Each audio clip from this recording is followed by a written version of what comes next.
Hello everyone, myself Piyush Antandil, working as Assistant Professor in Electrical Engineering Department of Mahatma Gandhi Institute of Technical Education and Research Center, Navsari. And the name of subject is Signal and System.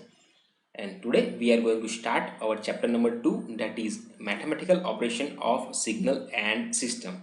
And this is the module number 2.1. So starting with flow of content.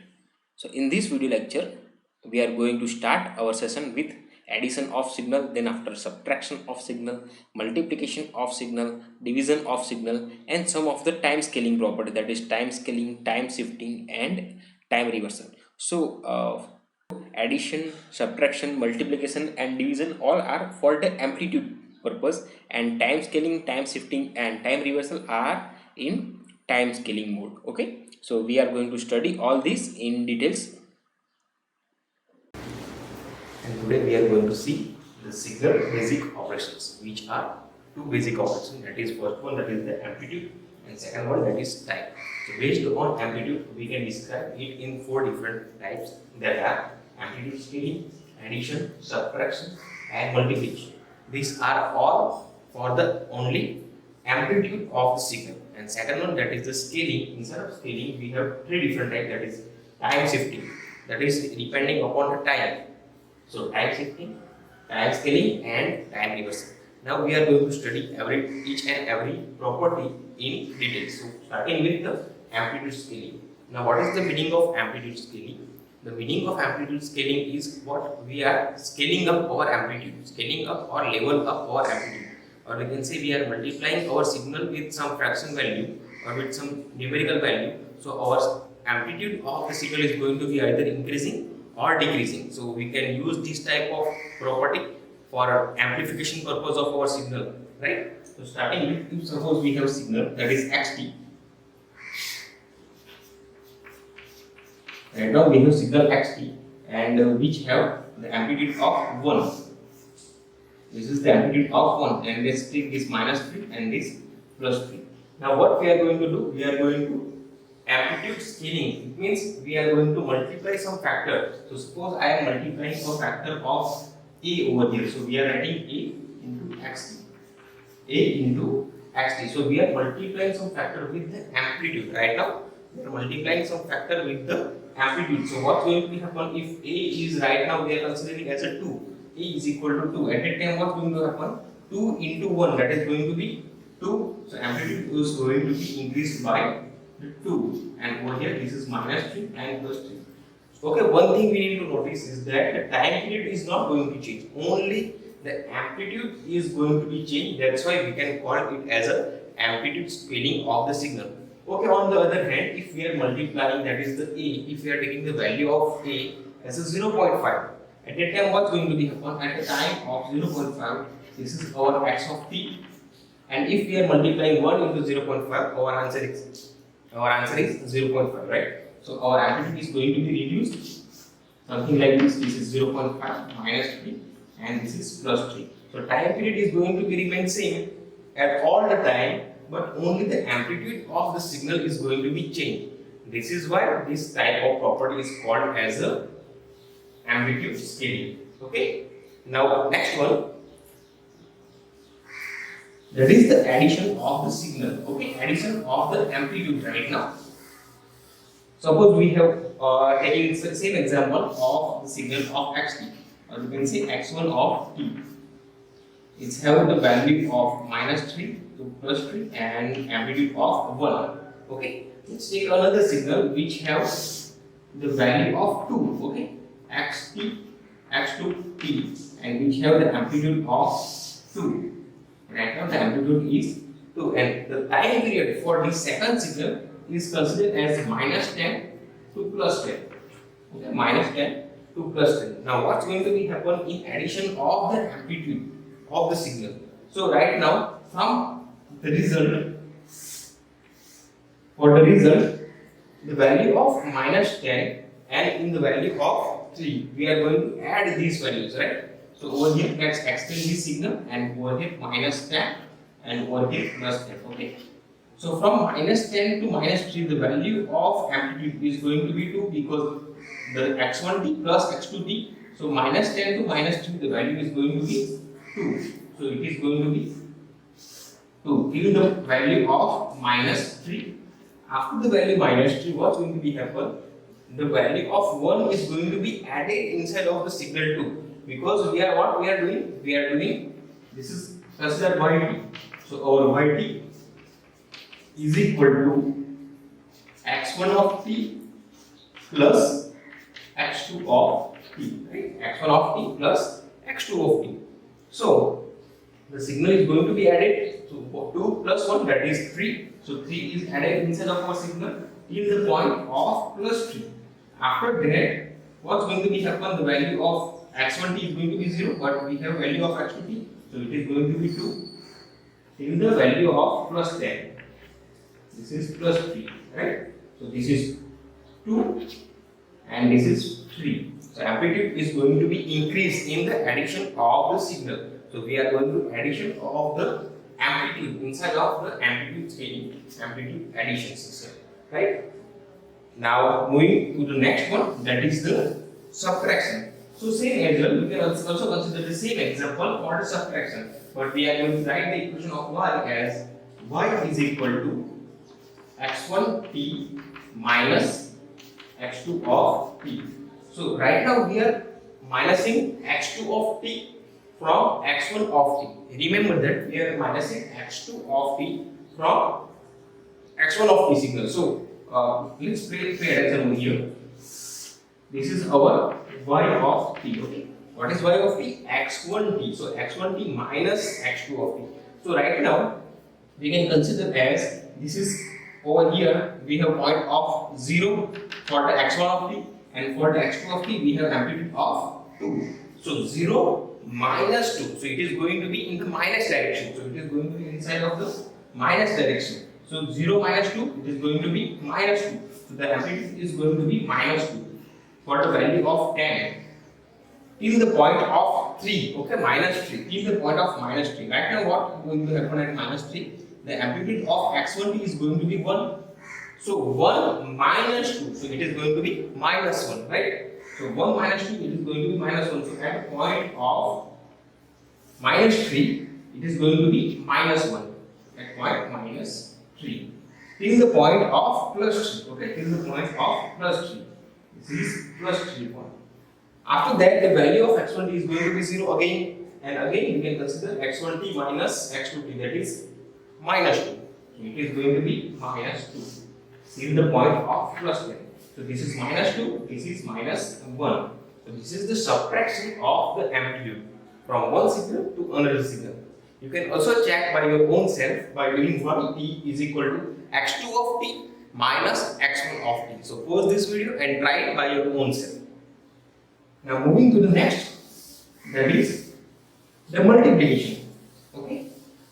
Next, that is the multiplication. This is completed multiplication. Now again, we can also consider the same example, that is x1 of t and x2 of t. We are multiplying both the signals, same as well as in addition and subtraction. Right now, what we are going to do? We are multiplying x1 of t by x2 of t. So we can write like y of t is equal to x1 of t multiplied by x2 of t. We are doing simply multiplication of the amplitude of both the signals, right? So right now, over here at a point of 0, 0 into 2 is equal to again 0. So at point of minus 10, it is going to be 0, and till the point of minus 3. Okay, at a point of minus 3, the amplitude of x1t is going to be 1. So 1 into 2. So it is going to be simple 2. So at a point of minus 3, the value of amplitude is going to be minus 2 till the point of 3. Okay, same till the point of 3. This is our y of t. Then at a point of t, 3, at a point of 3, our x1t is equal to 1 and x2t is equal to 2. So it is 1 into 2 is equal to 2, right? After that, after the point of 3 till the point of 10, we have till the point of 10, what we have? We have the value of x1t, that is 0. So 0 into any value, that is 0 into 2 is going to be also 0. So it is also 0 till the point of 10. So this is plus 3. So this is the multiplication of two signals. Okay. Now we are going to see the second topic, that is the time.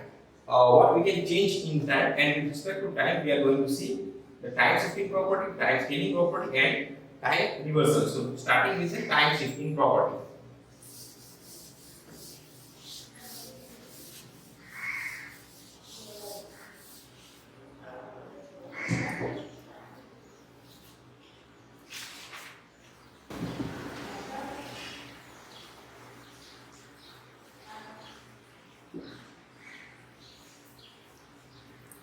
So in time shifting, we are shifting our time. So right now, if we have our signal of x of t, and we are going to shift it by, let's say, the t0 time. Okay.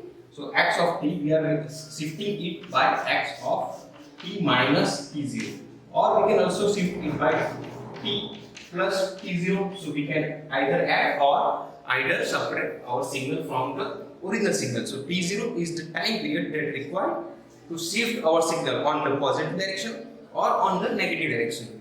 So if we are writing x of t minus t0, if we are writing x t minus t0, at that time we can call it as a negative shift, and if we are writing x of t plus t0, it is on the positive shift. Let's see with simple example. Right now, if we are taking some example of time signal, right? So time signal, we are taking some different example. Consider this is our time signal, okay? This is our x of t, and over here on y-axis our time, okay? So for shifting this signal on writing of x of t minus t0, we are shifting our signal on the negative side. What we are going to do? We are shifting our signal on the negative side, or we are shifting our signal on the right hand side. So right now this is our total t. And if we are writing it as a x of t minus t0, at that time what going to be happen? T minus t0 is going to be added inside of our signal, or we can say we are going to be shift on the right hand side. So this is our signal, and if we are moving it at right side, suppose we are taking it as a minus 3 and plus 3, and this is our t, that is 3, that is minus 3 and 3. And over here t0, if we are moving for only one cycle, or we can say only one, or we are moving it at a 3 point.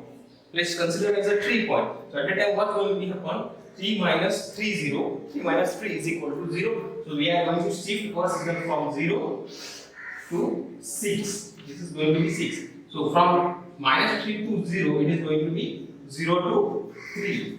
And from 3 to 0 to plus 3, it is going to be 3 to 6. So we are moving our signal on the right hand side. Whenever we are subtracting the signal or subtracting some value from our signal in time scaling, or we can say in time shifting property, at that time what going to be happen? We are considerably x t minus t0. At that time we are moving on the right hand side, and when we are writing x of t plus t0, at that time we are moving on the left hand side. Let's see this with the same example of time scaling. This is x of t plus t0, okay?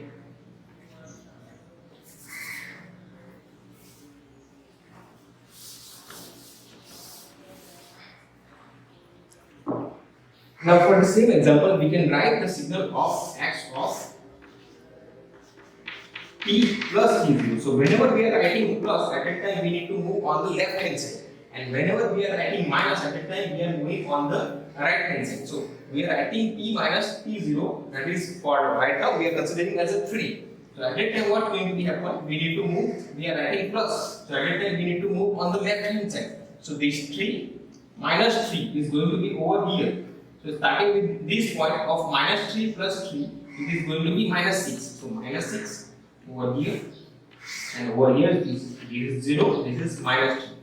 So we are shifting from 3 points on the left side. If we are adding the t minus t0, so t is over 3 and plus 3. At that time we are shifting our signal by 3 on the left hand side, and if we are minusing with 3, at that time we are moving on the right side. So whenever from our signal, if the question is like explain the time shifting property of the signal at that time, whenever we are going to write a minus, at that time we need to move on the right hand side, and whenever we are writing the plus, at that time we need to move on the left hand side. And whatever the t0 value of t0 may be 1, 2, 3, 4, 5, whatever the value, we need to shift that amount of point in the right hand side or left hand side. Accordingly, the signal is minus or either plus. Now moving to the next property, that is time scaling. Time scaling. Okay. So time scaling is also a very important topic with respect to our signal. Whenever we have short amount of signal or our signal is very small, at that time we need to enlarge our signal, right? Our signal, or we can say time rate of the signal is very small, or we can say the frequency of the signal is very high. At that time, to understand the signal is very complicated, right? So at that time we need to scale our signal, or we can say scaling our time signal. So scaling property is used in the that time. So let's take this simple example, right? X of, for the scaling of or we can say for the scaling of amplitude, what we are writing? X of t is equal to a x of t. Okay, we are scaling our amplitude. At that time we are writing a x of t. Or in scaling of time, what we are writing? We are writing x of t, that is x of a x t.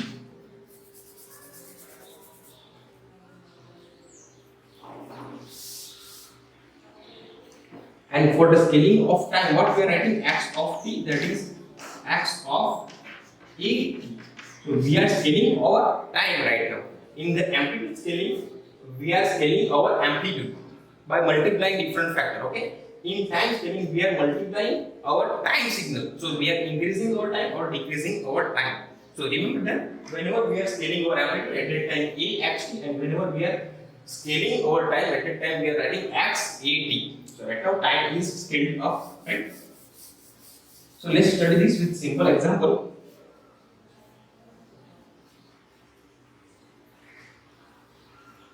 The value of a in that equation, okay, let's write again x of t, that is we are writing x of a t. So the value of a is always positive. Okay, value of a is never going to be in negative side, but value of a is always going to be in positive. Okay, so consider the value of a is greater than 1.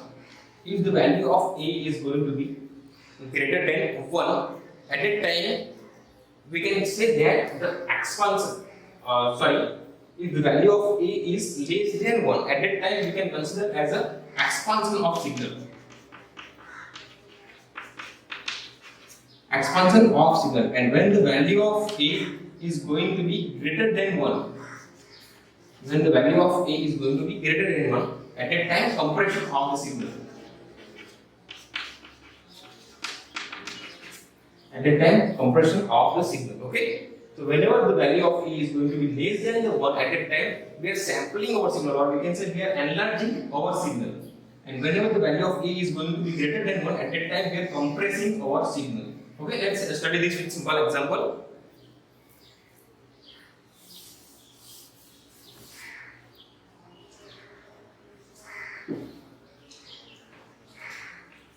So if we have unit step, okay, unit step signal of x of t, this is x of t, and right now this is minus 2, this is plus 2, okay, and the amplitude is going to be 1. Right now amplitude is going to be considered as unity. Now if we are scaling up with x of the value of a is equal to 2, at that time what's going to be happen? We are writing x of 2t. At that time what's going to be happen? We are scaling up our signal, or we can say if the value of a is greater than 1, then the compression of the signal. At that time we are compressing our signal, so by 2 scale. So right now if we have minus 2 to 2 plus 2, at that time it's going to be 1, and over here minus 1, and over here plus 1. The amplitude is going to be remain same, that is the 1.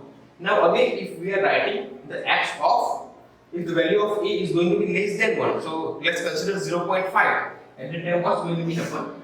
At a point of x 0.5t, at that time the value of a is less than 1, at that time the expansion of the signal. So the signal is going to be expanded. So if the 2 is going to be multiplied by 1 by 0.5, so it is going to be multiplied with 2. So it is going to be minus 4. Minus 4 over here. So starting with minus 4, 2 plus 4.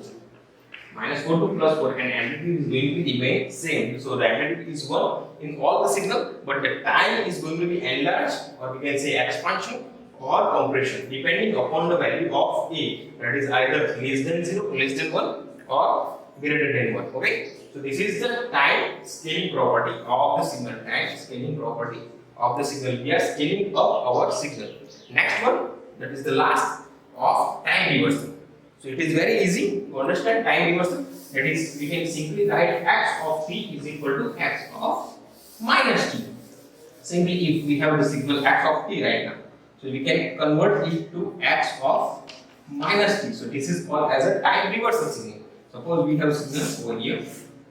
This is our signal, and let's take this type of signal. Okay, x of t. This is our x of t.